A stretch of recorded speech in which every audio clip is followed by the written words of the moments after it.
Hello guys, so let's talk about why African marriage, most or some African marriages, whenever they get to abroad, is as if there is something in the air about divorce, scatter, separations and all that. This video might really be long, but I'm going to split it into different parts. I handled this topic on my YouTube channel. My YouTube channel is Tina Isoa, and I got lots of comments, positive comments about the topic and how I and my husband, I actually did that video with my husband, how we analyzed it.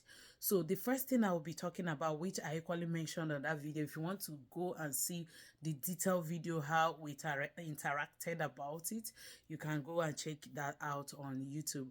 But the first thing I have to mention is our marriages are so sacred.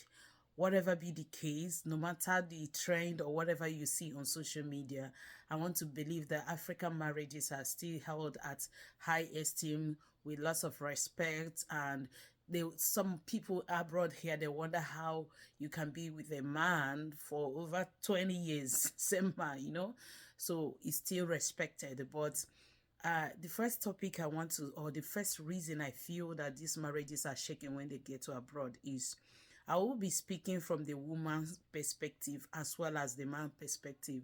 So the first thing I want to talk about is how men treat their wives in Africa. So in Africa is the men's world, but when it comes to diaspora is the woman's world.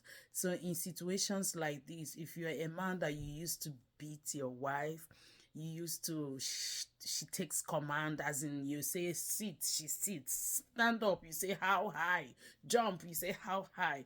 So those things do not really work abroad.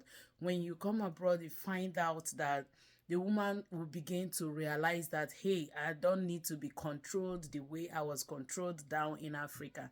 And of course, as a human being, she will start resisting. It's just like when you want to raise your hand on somebody, that defensive reactions. So you find out that the woman will not feel that, oh, here is my word. I can pick up a phone and call the cop at any time. So most times, the point here is that most times some of these marriages that when they get abroad they crash is usually if the man used to molest the wife or used to rough handle her back home in Africa. So when they come abroad, if he wants to exercise those rights, those power, or those things that he's used to, that is referred to as norm, he can't get it.